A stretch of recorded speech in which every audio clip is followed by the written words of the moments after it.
Good morning, good afternoon, good evening, alrighty kaibigan kung saan ka mang sulok sa mundo kaibigan. Good morning, good afternoon sa iyo kaibigan. Alrighty, welcome to Calzada University. Okay, so Calzada University tayo ngayon magkukuntong kaibigan.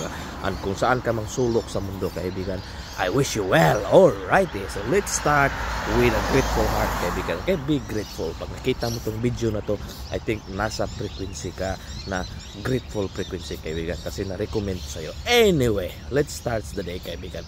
Topic natin ngayon kaibigan is itong your thoughts. Okay? So, wow.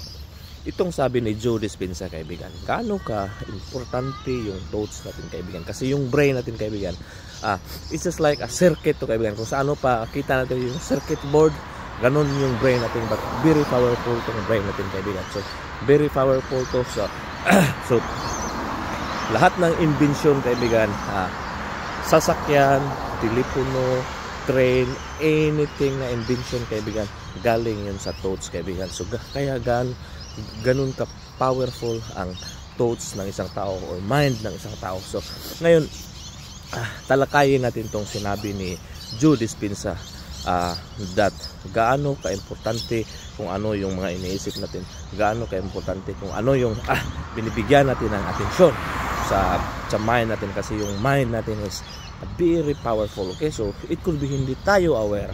Okay, so me as well, hindi ako aware na previously. Okay, so hindi pa ako sa ganito na frequency kaibigan, hindi ako aware kung ano yung nasa mind ko, kung ano yung dumating sa mind ko.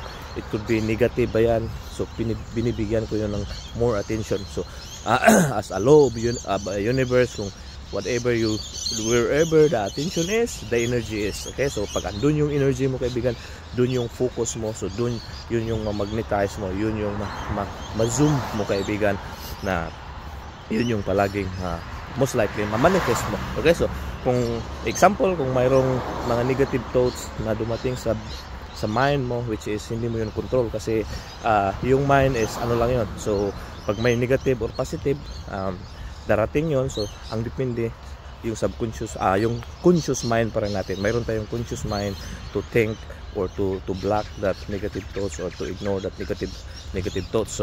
So kung hindi tayo aware na marami tayong mga negative thoughts na dumating sa mind natin at saka in-entertain natin. Pag in-entertain natin yun, binigyan natin yun ng atensyon.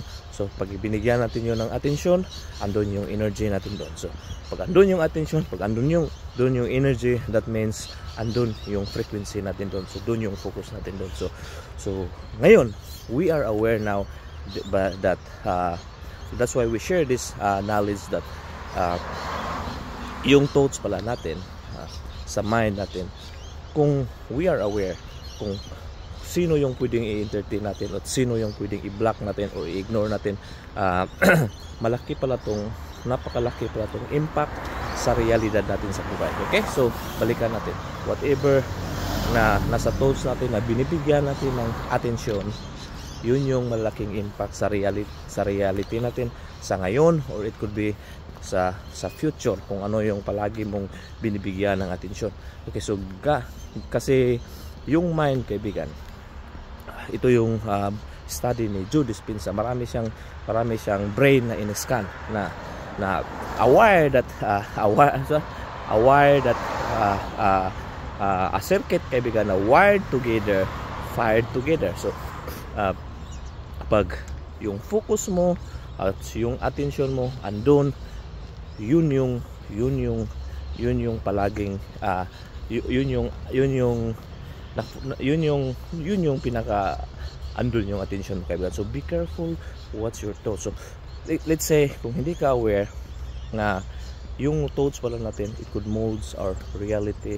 It will become you. Your thoughts will become you, because from your thoughts it become your words, your action will become your habit, and your habit basically that's you kaibigan. So that's you. So we are aware now kaibigan that we must be careful with our thoughts. We must be careful. We need to choose carefully what thoughts na pwede nating i-entertain and what thoughts na pwede nating i-ignore. Wow, okay? So very basic. There are two types of thoughts. Mayroong positive at saka negative thoughts. So anything na negative thoughts, na dumating sa brain natin, wala tayong control doon kaibigan, but in our conscious mind we can control to ignore those thoughts, entertain those thoughts, and move on and choose another thoughts na pwede nating entertain. Wow, diba? So kung pagising mo sa umaga, ang in-entertain mo na thoughts, negative thoughts, so that means nasa negative frequency ka kaibigan, nasa low frequency ka kaibigan. Okay, so ang diferensya daw sa kaibigan sa mga successful na tao at sa mga medicure na tao, walang tao na hindi makakaano ng problema. Okay, lahat. So walang exception daw kaibigan. And lahat tayo, mayroon tayong 24 hours. Walang exception, kahit si Elon Musk, Bill Gates, Warren Buffett pa yan. So we have the same time, 24 hours. So paano lang nila minamanage yung time nila, paano minamanage nila yung mind nila, yung thoughts, or ano yung binibigyan ng malaking atensyon nila. Wow, okay, so it's hopefully maka inspire tayo, or maka through this message, through this video na wow, maka-realize ka nga, uy, kaya pala ganito, majority sa mga thoughts ko, negative thoughts ko, yun yung palaging binibigyan ko ng atensyon, kahit unintentional mo yan, but kung binibigyan mo pa rin yan ng atensyon, as a law of universe na hindi yan magbabago kaibigan, wherever your attention is, andun yung energy mo. So, okay, so andun yung energy mo, andun yung frequency mo. That means dun nasa frequency ka na yun most likely na mga bagay na within that frequency, yun yung palaging ma-attract mo kaibigan. Okay, likes attract likes kaibigan. So if we choose our thoughts carefully, okay, so as I've said, lahat ng tao mayroong problema daw. Walang taong walang problema, but the difference with other people, they choose to ano kaibigan, they choose their kung ano yung binibigyan nila ng atensyon, binibigyan nila ng malaking atensyon. Okay, so that's why our thoughts is very important to kaibigan, na hindi natin to mali-learn sa school, hindi natin to mali-learn sa high school, college, elementary. Hindi ko to na-learn. I'm not sure sa inyo, kasi nagfo-focus tayo sa academic, sa ano, then school is good, but when we graduate, when we're in the real life kaibigan, kahit ikaw pa yung pinakamatalino kaibigan, pag hindi mo kahit ikaw pa yung cum laude, magna cum laude dyan, pero pag hindi mo na ano tong basic law of the universe, na hindi mo makontrol yung thoughts mo kaibigan, na kung ano yung palagi mong binibigyan ng atensyon, okay, anything na you give attention kaibigan, it will expand. Okay, so depende yon. Kung nag-iisip ka ng innovation, you can innovate. Nag-iisip ka ng solution, you can solve. Nag-iisip ka ng problema, kasi nga walang taong walang problema, but yun yung palaging binibigyan mo ng attention, you could attract more problem. Mag-iisip ka ng abundance, you could find daw ways or opportunities or people na mag-ano ng abundance. If you mag-iisip ka palagi ng lack, poverty, or anything na scarcity, yun din yung nasa frequency ka rin doon, andun din yung most likely na ma-attract mo. So ganito daw kasi yun kaibigan. Tingnan mo, lahat ng invention, di ba? Sinabi natin kanina, it starts with the mind, it starts with the thoughts.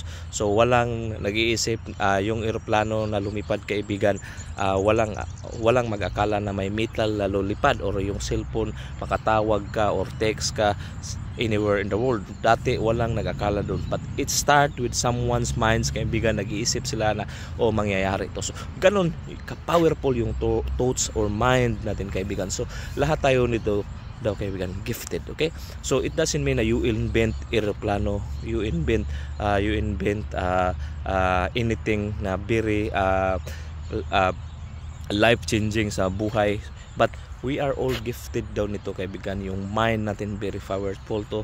Mayroon tayong own, mayroon tayong isa't isang kahit hindi tayo maka-invent ng eroplano, but if we practice daw tong mind natin kaibigan, if we keep writing, practice paano tayo magsolusyon, we could think something that we could use something else somewhere else. It could be paano ma-improve yung buhay natin, o paano anything na pwede nating isipin daw kaibigan, as long as we i-activate natin yung brain natin, kasi yung mind natin is very powerful pa to sa computer to kaibigan, kasi nga ang mind ito yung gumagawa ng computer. Okay, so kailangan lang natin itong i-activate ay yung thoughts natin, entertain the thoughts that na you think that it's worth to entertain, kasi remember the law of universe, law of nature. Whatever you entertain kaibigan, you magnify that, you attract that. So choose carefully sa thoughts na in-entertain mo. Marami tayong thoughts, 70 ano daw yung thoughts natin kaibigan, 70,000 thoughts every day. Okay, and most of these thoughts pabalik-balik lang yung iba kaibigan, pabalik-balik. So we need to think, choose our thoughts kaibigan, na yung thoughts na i-entertain natin makakatulong sa buhay natin, create abundance natin kaibigan, and good relationship and all health, wealth, ganun kaibigan. Wow, hopefully hindi ko nasayang yung oras mo, and mayroon tayong kunting natutunan ngayon kaibigan, makarealize ka na wow, ganito pala ka-importante yung thoughts kaibigan, kung i-entertain ko siya, kasi lahat tayo walang exception doon, mayroong positive at negative thoughts. So depende na lang yon sa tao kung ano yung binibigyan niya ng malaking atensyon. Okay, so now we are aware na mayroon na pwede pala nating i-ignore yung negative thoughts and direct yung thoughts natin to positive thoughts na pwedeng makatulong sa atin. Okay, maka-create ng abundance sa atin, maka-create ng magandang buhay sa atin. Wow kaibigan, ito po ay from Joe Dispenza. Ito po yung nag-study siya sa mga brain, mayroon siyang in-scan sa mga brain kaibigan, paano yung brain magfa-function, and yun nga, mostly sa atin hindi natin na-maximize yung potential natin kasi hindi natin ginagamit, at saka nag-ano lang tayo na ganito siguro yung kapalaran ko. Pag ganun yung kaibigan, mag-stop yung brain natin pag-work, pag ina-accept mo lang daw kung hindi mo tinatry na ano sa limit yung brain mo or try mong ipa-function. Anyway kaibigan, hopefully mayroon tayong natutunan ngayon at hindi ko nasayang yung oras mo. Close your eyes, open your arms, and not your legs, and this all be yours. Peace, love, good health, abundance, all the riches in the world. So yun na yan. Boom! Shakala, nagkala-kala. See you next time. Babu!